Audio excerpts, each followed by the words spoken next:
Assalamualaikum. Selamat datang di channel Alesa Alsameisea. Di balik hijaunya perbukitan Sukabumi, tersembunyi sebuah desa yang dulu tenang dan damai. Hingga datang seorang pria kaya raya dari kota, membawa koper penuh uang dan senyum yang menipu. Dialah Pak Jaya, rentenir kejam yang mengubah harapan menjadi hutang, dan memeras darah warga dengan bunga mencekik. Tak ada yang bisa menolak tawarannya, karena siapapun yang berani menolak, akan kehilangan lebih dari sekadar harta. Tapi ketamakan selalu punya akhir. Dan ketika azab datang menjemput, tak ada harta, tak ada uang yang bisa menyelamatkan jiwa. Inilah kisah mencekam tentang Pak Jaya dan azab rentenir Sukabumi. Kisah nyata yang terlupakan, tapi masih membekas dalam bisikan malam. Desa Ciparewan, sebuah kawasan kecil yang terletak di kaki perbukitan Sukabumi, biasanya tenang dan bersahaja. Kabut tipis menyelimuti ladang pagi hari, suara jangkrik dan ayam saling bersahutan saat malam turun. Hidup di sini sederhana, warganya saling kenal, saling bantu, meski tak semua sejahtera. Tapi sejak kedatangan Pak Jaya, desa itu berubah.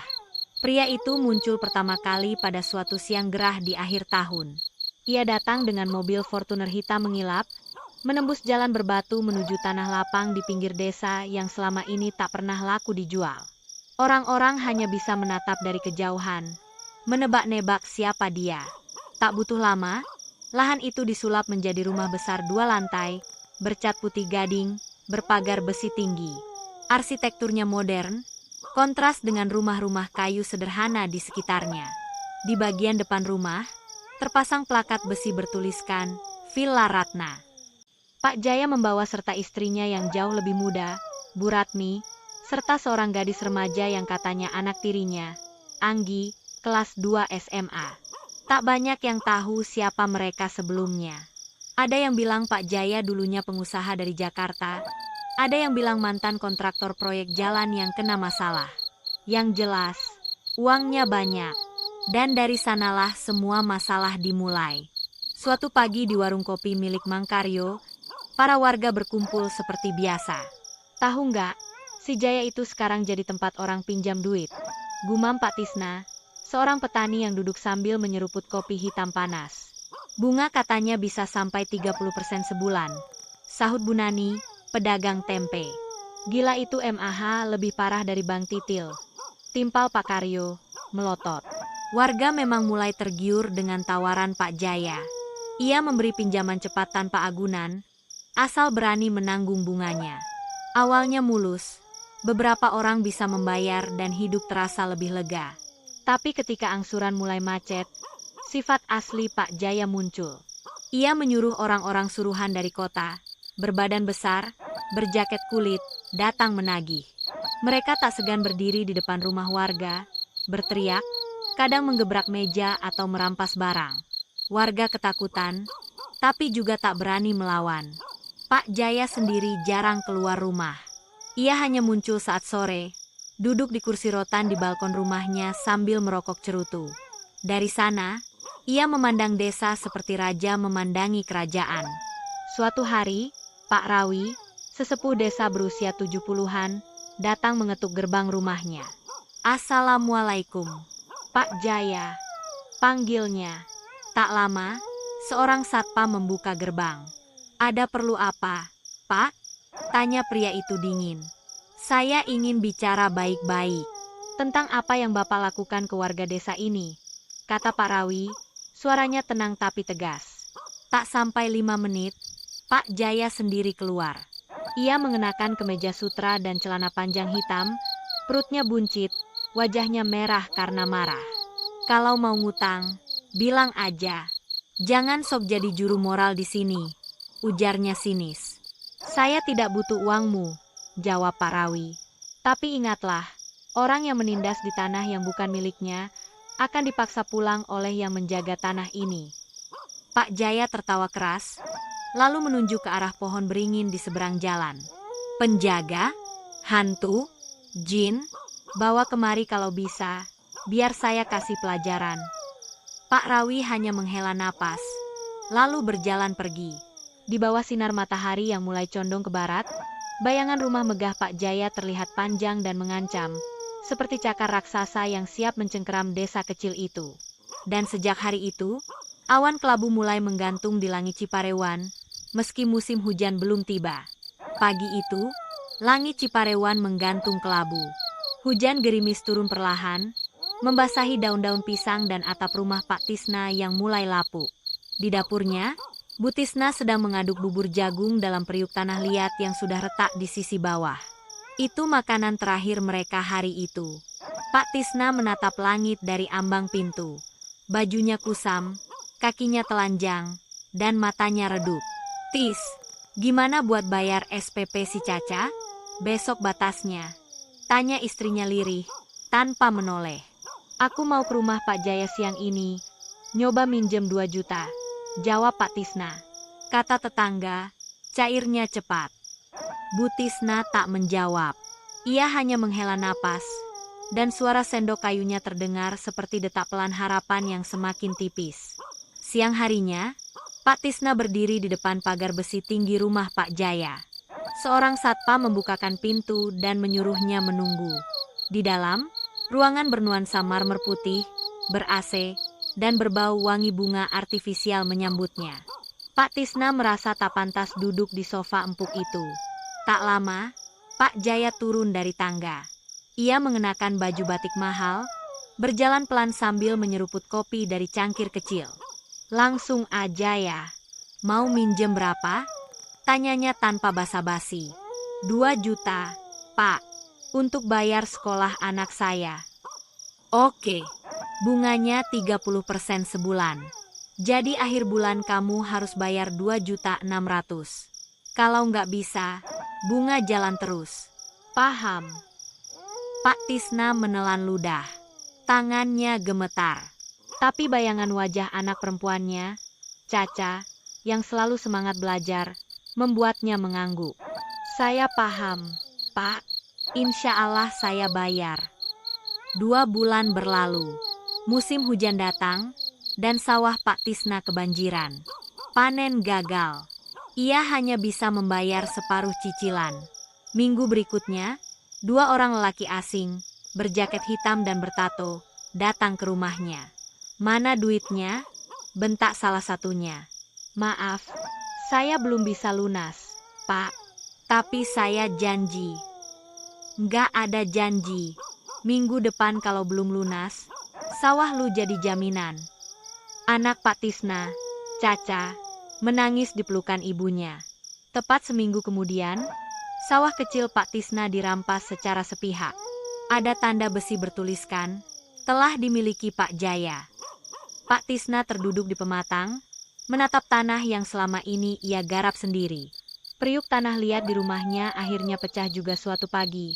Retakannya semakin besar, lalu meledak kecil saat dipakai memasak air. Sejak itu, Bu Tisna sering sakit-sakitan. Badannya kurus, batuk-batuk. Ia menolak ke puskesmas karena malu tak punya uang. Caca terpaksa berhenti sekolah dan membantu ibunya di rumah. Pak Tisna berubah pendiam. Setiap malam duduk di tangga rumah, menatap rumah Pak Jaya yang terang benderang dari kejauhan. Suatu malam, angin berhembus kencang. Hujan turun deras. Di langit, petir menyambar berkali-kali. Dan tepat tengah malam, teriakan histeris terdengar dari rumah Pak Tisna. Warga berlari, lampu dinyalakan. Bu Tisna ditemukan terkulai di ranjang. Matanya terbuka, tubuhnya dingin. Ia meninggal dengan selembar kertas yang diremas di tangannya. Entah kapan ditulis. Hanya 1 kalimat terbaca jelas. "Utang ini kubayar dengan nyawa. Semoga cukup." Pak Tisna tak menangis. Ia hanya memeluk anaknya, memandangi langit yang penuh kilat.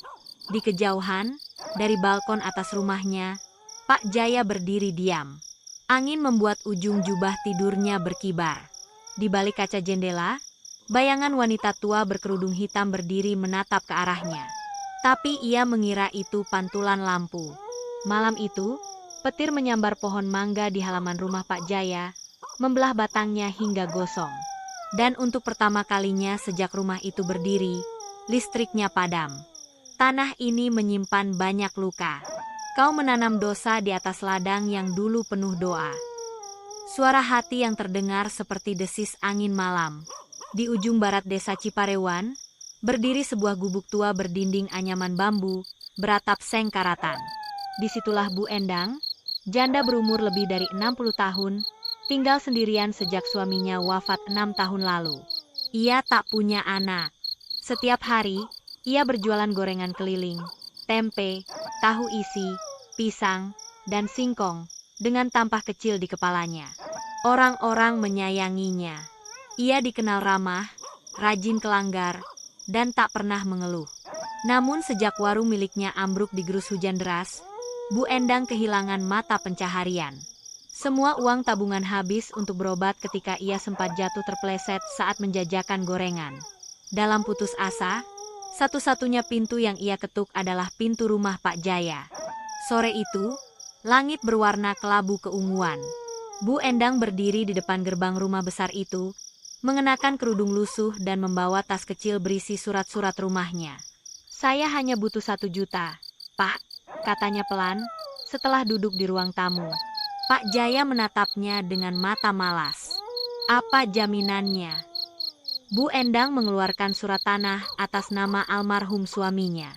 Sebidang kecil tanah tempat gubuknya berdiri. Dengan tangan gemetar, ia menyerahkan surat itu. "Rumah itu saja, Pak. Tapi saya pasti bayar. Nanti kalau jualan lancar lagi." Pak Jaya tersenyum kecil. Tangannya cepat menandatangani perjanjian, dan uang diberikan dalam bentuk tunai. Di matanya, Bu Endang bukanlah manusia, hanya angka yang harus kembali jadi untung. 3 bulan berlalu. Usaha gorengan Bu Endang tak juga membaik. Hujan turun hampir setiap hari. Jalanan becek, pelanggan sepi. Uang hanya cukup untuk makan seadanya. Ia datang ke rumah Pak Jaya 2 kali meminta tenggang waktu. Yang ketiga, tak ada belas kasihan. Pagi itu, 2 pria datang. Salah satunya mantan preman kota. Mereka membawa sepucuk surat dan menempelkan kertas besar bertuliskan, "Disita," di dinding gubuk. "Masa tenggang selesai. Ini udah milik Pak Jaya," ucap pria berjaket. Bu Endang gemetar. Ia memohon, menangis, bersimpuh di tanah basah. Tapi tak ada gunanya. Gubuk itu dikunci dari luar, dan ia diusir begitu saja. Malam itu, Bu Endang tidur di pos ronda, berselimut kain tipis yang hanya menutupi separuh tubuhnya. Angin menusuk. Matanya merah karena tak bisa terpejam. Dari seberang jalan, rumah Pak Jaya terang benderang, suara televisi menggema. Di balkon lantai 2, Anggi sedang bersuah foto dengan ponselnya, mengenakan piyama bermerek. Tak tahu, atau tak peduli. Di bawah pohon belimbing tak jauh dari sana, Bu Endang menatap ke arah rumah itu. Matanya tak lagi berlinang air mata. Tapi dalam diamnya, ada yang patah, yang sudah tak bisa diperbaiki. Keesokan paginya, Bu Endang ditemukan warga tergeletak di pos ronda. Wajahnya pucat, napasnya pendek. Ia sempat dilarikan ke puskesmas, tapi tak sempat tertolong. Dokter bilang, hipotermia dan kelelahan. Desa Ciparewan kembali berkabung. Saat jasadnya dimandikan di musola kecil, Pak Rawi berdiri di dekat jenazah, bibirnya bergumam. Orang yang menggusur rumah tanpa belas kasihan akan kehilangan tempat pulang. Malam itu, lampu di rumah Pak Jaya berkedip-kedip. Anggi mengeluh kepanasan karena AC-nya mendadak rusak. Pak Jaya marah-marah, menyuruh tukang listrik datang pagi-pagi.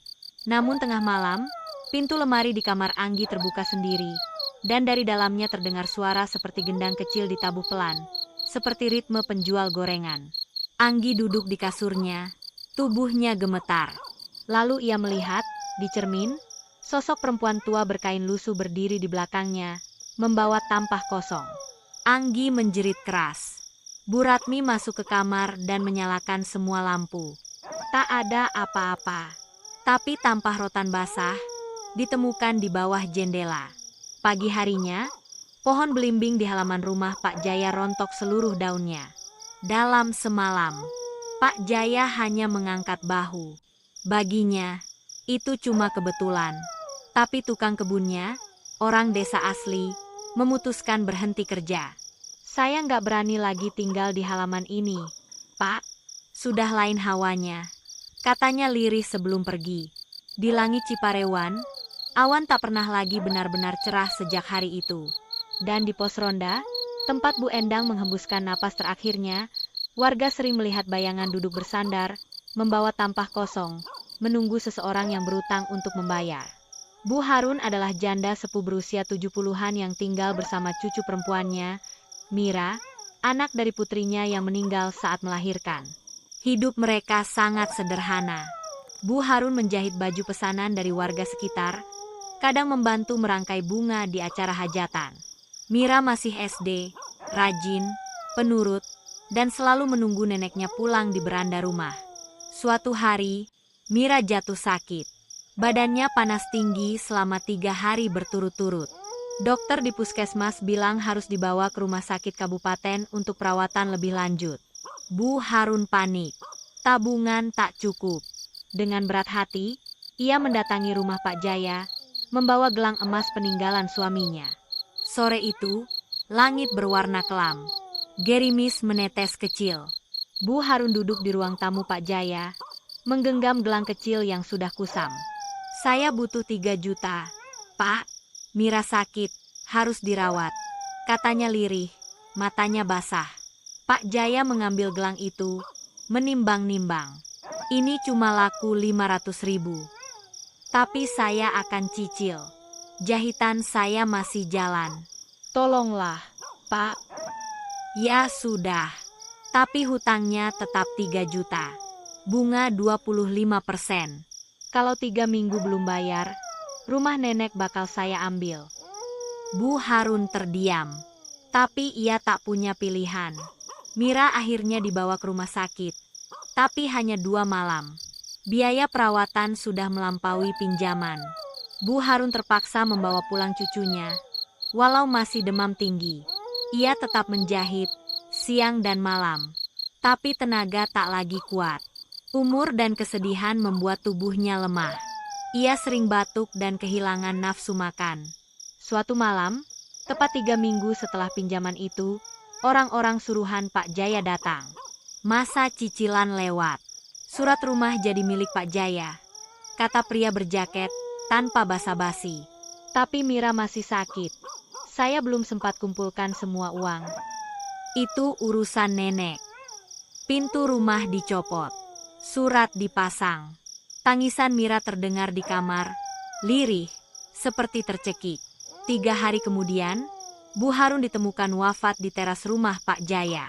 Ia bersimpuh di depan pagar, tangannya menggenggam surat kecil yang diremas kuat.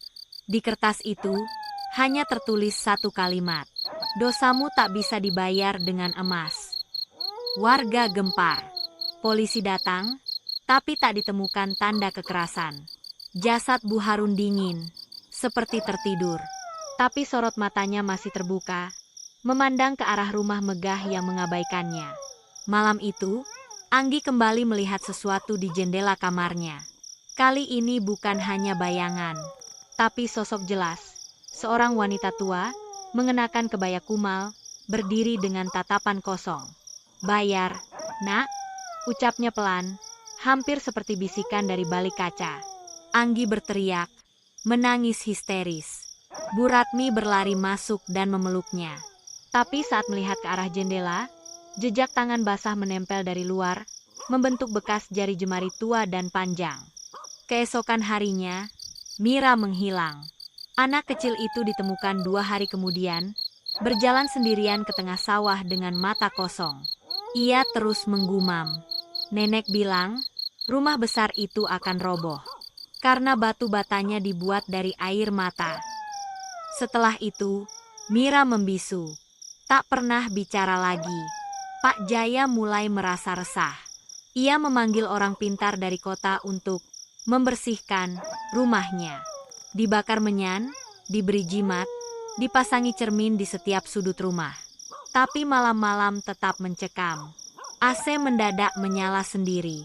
Air dari keran kamar mandi berubah keruh. Dan dari kamar Anggi, Suara mesin jahit tua berdengung pelan, padahal tak ada mesin jahit di rumah itu. Di halaman rumah, pohon belimbing kembali berbunga, tapi buahnya hitam legam dan membusuk sebelum matang.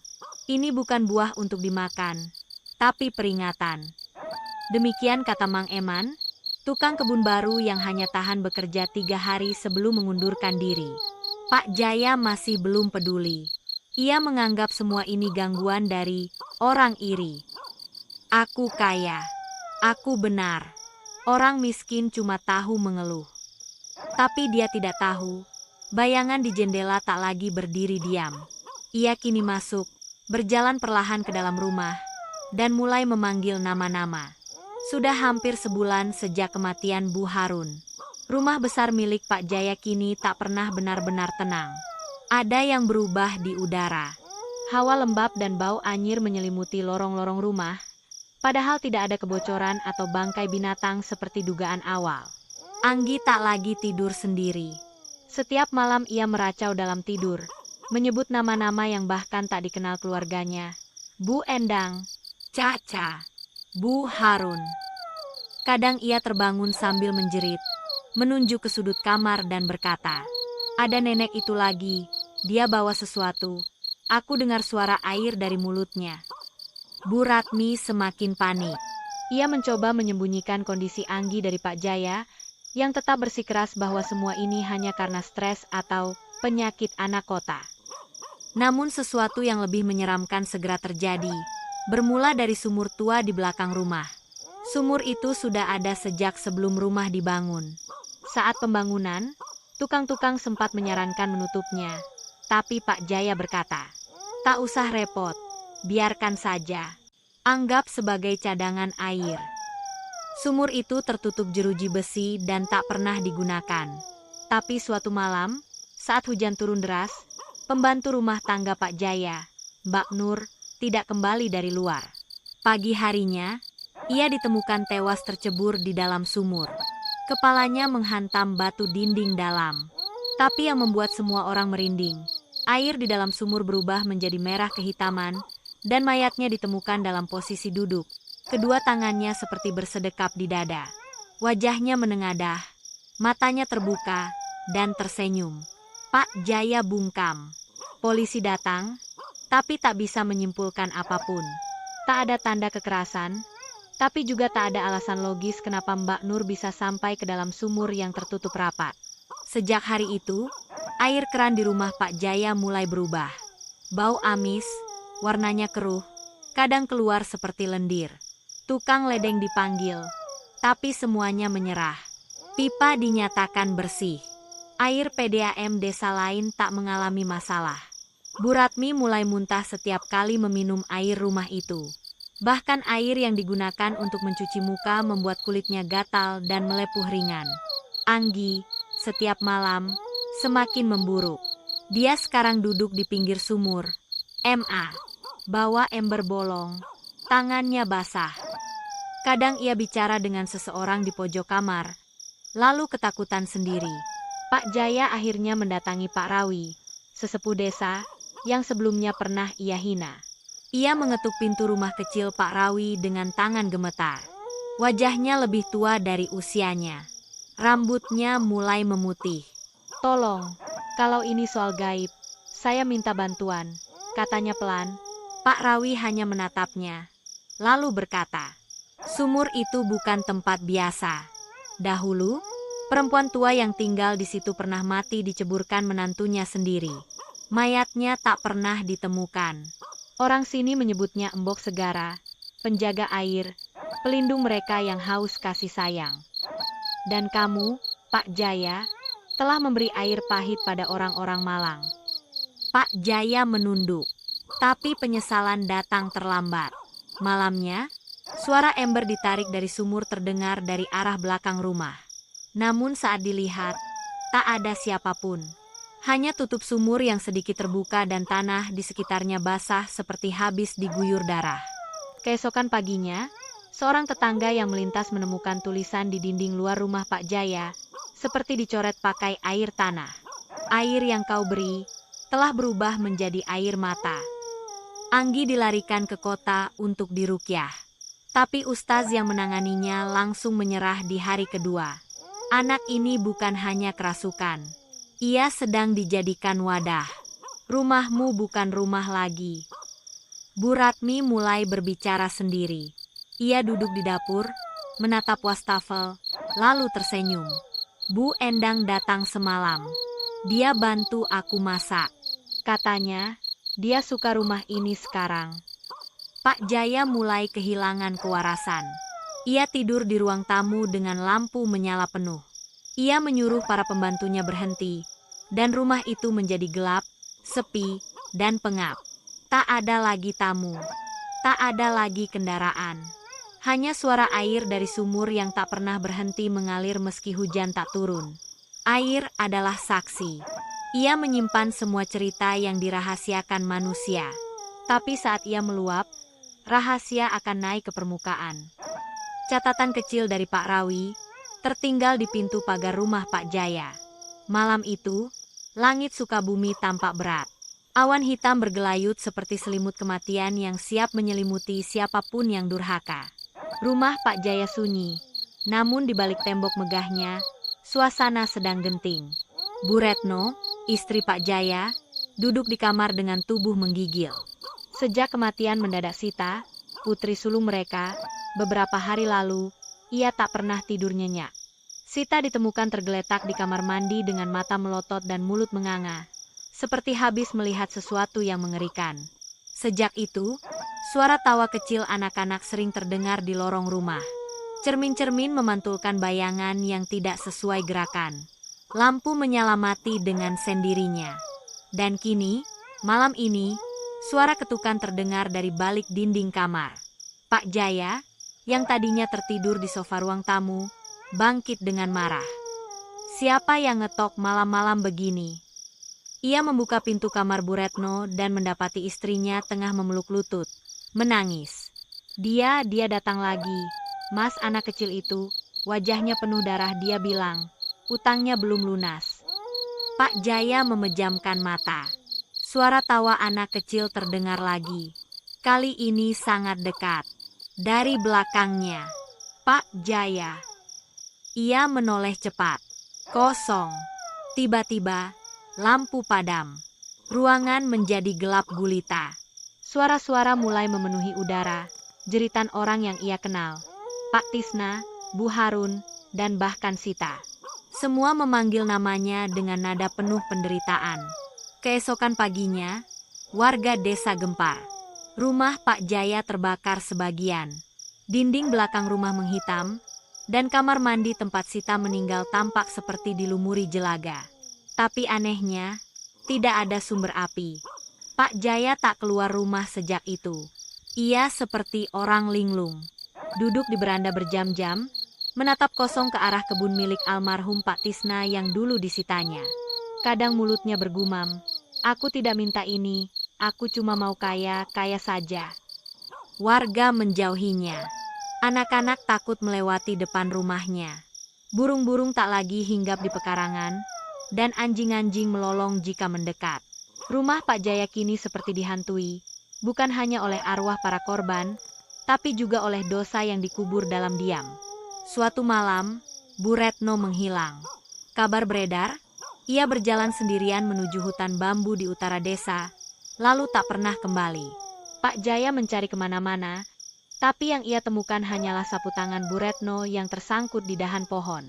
Di bawahnya, ada bekas telapak kaki kecil, seolah anak-anak telah menuntunnya ke dalam gelap. Malam terakhir bulan itu, Pak Jaya terduduk di ruang tamu.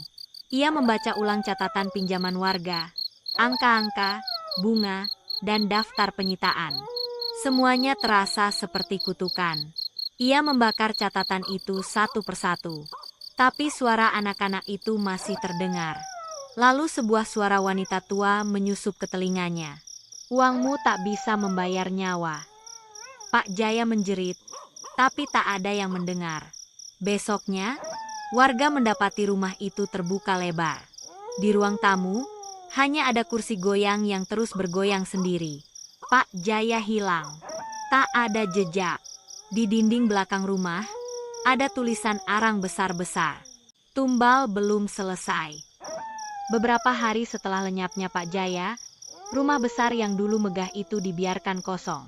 Tak ada yang berani mendekat, apalagi masuk.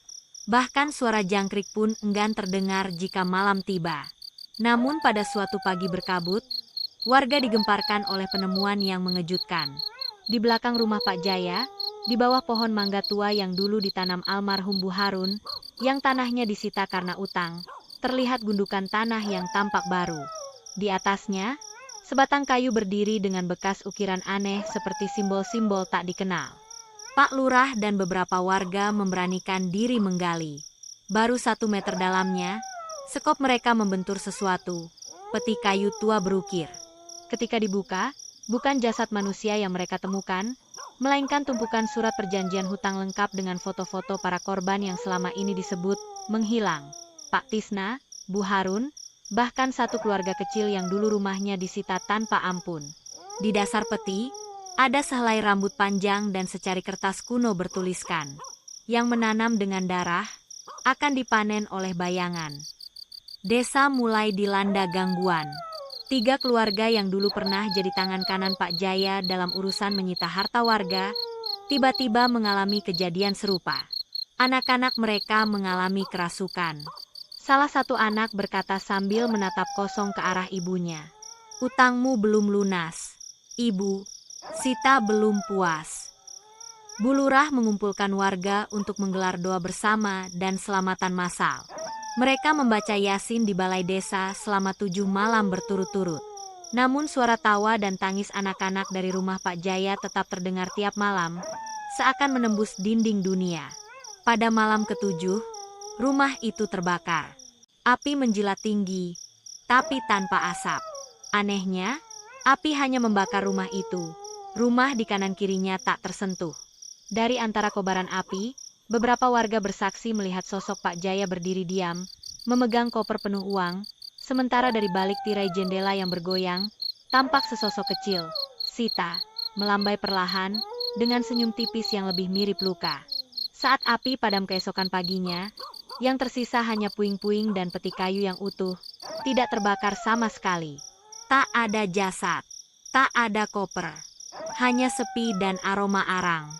Peti itu kemudian dikubur dalam-dalam oleh warga, tanpa upacara. Di atasnya, diletakkan batu besar dan tumbuhan merambat agar tak bisa digali lagi. Sejak itu, warga sepakat tak akan pernah menyebut nama Pak Jaya lagi.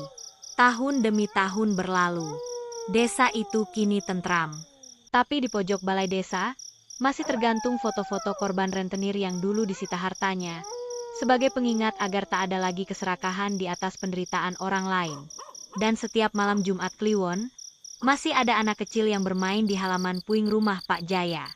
Tertawa kecil, berlari-lari mengitari batu besar itu. Kadang terdengar suara lirih. Utang harus dibayar meski dengan jiwa. Hidup memang tak selalu adil, tapi keserakahan akan selalu mendatangkan balasannya. Pak Jaya mengira uang bisa membeli segalanya, termasuk rasa takut dan rasa hormat. Namun akhirnya, ia hanya meninggalkan jejak kelam dan rumah kosong yang tak lagi disambangi. Biarlah kisah ini menjadi pelajaran, bahwa menindas sesama demi kekayaan bukanlah jalan menuju bahagia, melainkan jurang yang dalam menuju kehancuran. Terima kasih telah menyaksikan. Jangan lupa like, share, dan subscribe untuk kisah nyata penuh hikmah dan misteri lainnya. Sampai jumpa di cerita berikutnya. Tamat.